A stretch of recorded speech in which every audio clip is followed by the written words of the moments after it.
राधा वल्लभ प्यारो हरि बंस। जय जय राधा वल्लभ प्यारो हरि बंस। जय जय प्यारो श्री वृंदावन प्यारो बन चंद। जय जय प्यारो श्री वृंदावन प्यारो बन चंद। जय जय राधा वल्लभ हित हरि बंस। जय जय राधा वल्लभ हित हरि बंस। जय जय हित श्री वृंदावन हित बन चंद। जय जय हित श्री वृंदावन हित बन चंद। परम प्रिय रसिक श्रोता जन बंधु, सारा जो विवाद है वो एक केंद्र है उसका, और वो है मनुष्य का अहंकार। जब तक अहंकार रहता है तब तक मनुष्य को दुख से छुटकारा नहीं मिलना। अहंकार के समाप्त होते ही मनुष्य सुखी हो सकता है। लोग पूछते हैं, प्रश्न करते हैं, महाराज जी हमको क्रोध बहुत आता है, ये बहुत आता है। हमने क्रोध तो जाएगा नहीं, क्रोध तो तभी जाएगा जब मैं खत्म हो जाएगी। ये क्रोध तभी आता है जब मेरी कोई इच्छा के प्रतिकूल काम करता है तो मुझे क्रोध आता है। मेरी भावना के प्रतिकूल कोई काम करता है तो मुझे क्रोध आता है। तो क्रोध तो हमेशा के लिए तभी जाता है जब अहम नष्ट हो जाता है। अब प्रश्न ये है कि अहम ही जीवन है। अगर अहंकार नहीं रहेगा तो आदमी जिंदा कैसे रहेगा? मैं हूं, यही तो उसके जिंदा रहने का कारण है।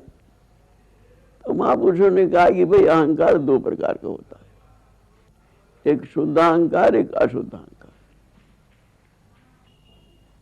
तो शुद्ध अहंकार को अपनाना चाहिए, अशुद्ध अहंकार को छोड़ना चाहिए। शुद्ध अहंकार क्या है?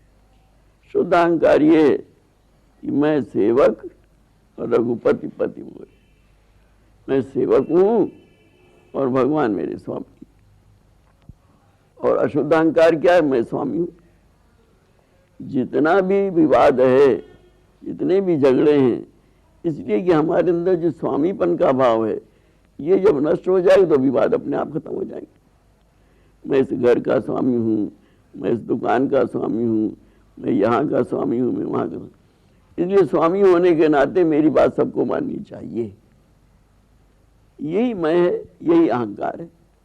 जब ये स्वामीपने का अहंकार समाप्त हो जाता है तो जीव सुखी हो जाता है। और जब तक इस स्वामीपने का अहंकार रहेगा तब तक जीव दुखी रहेगा। यदि जीव अपने को सेवक मान ले तो सेवक कभी नहीं दुखी होता है। आज भी यदि आप देखिए कि दुकान पे एक दुकान है, उसमें सेठ जी भी बैठते हैं, उसमें कर्मचारी बैठते हैं। काम कौन करता है? कर्मचारी। सारे दिन जो है कर्मचारी सामान दिखाएंगे, कर्मचारी माल दिखाएंगे, कर्मचारी बेचेंगे। और सेठ जी गए दुकान पे, थोड़ी देर के लिए लेट रहे, थोड़ी देर सो लिए, उठ के चल दिए। लेकिन दुख किसको हो रहा है? सेठ जी को। अगर घाटा हो गया, कम बिक्री हुई तो सेठ जी को दुख होगा, ज्यादा बिक्री होगी तो सेठ जी को सुख होगा। कर्मचारी को नहीं दुख हो रहा है, क्योंकि वो समझता है कि मैं तो सेवक हूं। उसको ये भान है कि मैं तो सेवक हूं, स्वामी तो सेठ जी हैं। तो जो कुछ भी इफेक्ट पड़ेगा, असर पड़ेगा, प्रभाव पड़ेगा, वो सेठ जी पर पड़ेगा। इसी प्रकार आप देखिए कि हॉस्पिटल में नर्स होती है। नर्स का काम क्या है? रोग की सेवा करना।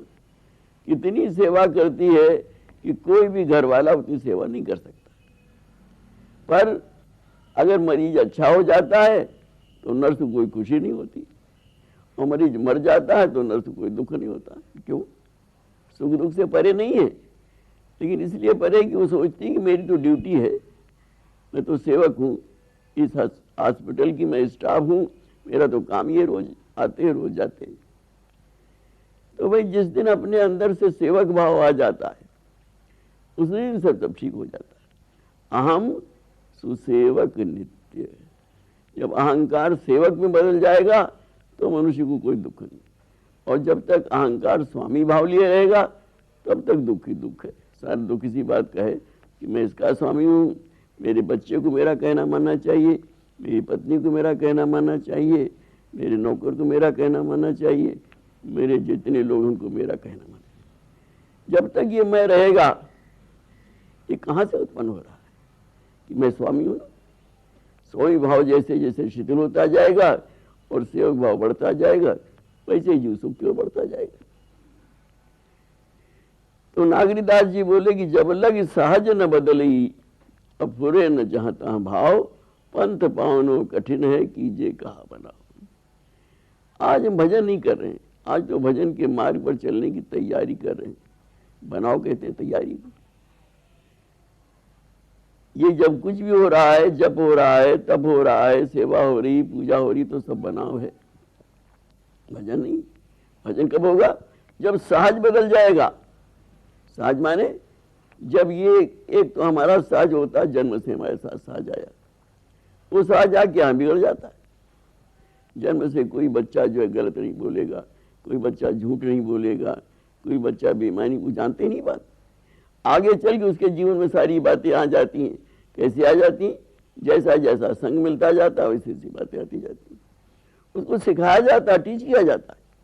ये तुम्हारे पिताजी, ये पिताजी के बड़े भाई ताऊ जी हैं, ये पिताजी के छोटे भाई चाचा जी, इसलिए ये तुम्हारे पिता हैं, ये माता हैं। वो ये सोचने लगता है। फिर उसके बाद जो है अपने पराये का भेद आ जाता है। बच्चों में किसी में अपने पराये का भेद नहीं होता, सब शुद्ध होते हैं। इसलिए ईसा मसीह ने कहा कि ईश्वर का द्वार जो है वो बच्चों के लिए खुला रहता है। आज हम भी अगर बच्चे बन जाएं, हमारे अंदर से अपना पराया निकल जाए, तो आज हमारे लिए भी ईश्वर का द्वार खुला हुआ है। तो सहज बदलना चाहिए। एक तो सहज है जन्मजात सहज, वो सहज सबका अच्छा है। कोई मनुष्य झूठ नहीं बोलना चाहता है, कोई मनुष्य ये नहीं करना चाहते, क्योंकि धर्म की परिभाषा यही है कि श्रूयताम धर्म सर्वस्वम और श्रुत्वा च वधार्यताम आत्माना प्रतिकूलानि परेशान न समाचरे। धर्म सर्वस्व क्या है? धर्म क्या है? हिंदू धर्म नहीं है, मुसलमान धर्म नहीं, धर्म एक है प्रत्येक का, और वो ये धर्म है कि जो अपने को अच्छा न लगे वो दूसरे से व्यवहार मत करो। इस धर्म को शायद सभी मानते हैं, हर संप्रदाय मानेगा, हर मुसलमान भी मानता है, हिंदू भी मानता है, ईसाई मानता है।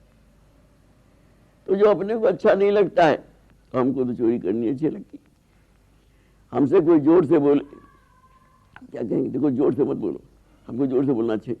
तुम जोर से बोलते हो तो हमको कोई डांटे, में डांटना बुरा लगता है, हम क्यों डांटते? दूसरा हमारे साथ बेईमानी करे, हम कहते हैं हमको बेईमानी पसंद नहीं, फिर तुम क्यों बेईमानी करते हो? प्रश्न इन सब बातों का। ये हमारा अहंकार करा रहा, जो कुछ करा रहा है। जब तक अहंकार नहीं मिटेगा तब तक ये सब बात जो की तो चलती रहेगी। और अहंकार बहुत ही सूक्ष्म होता है।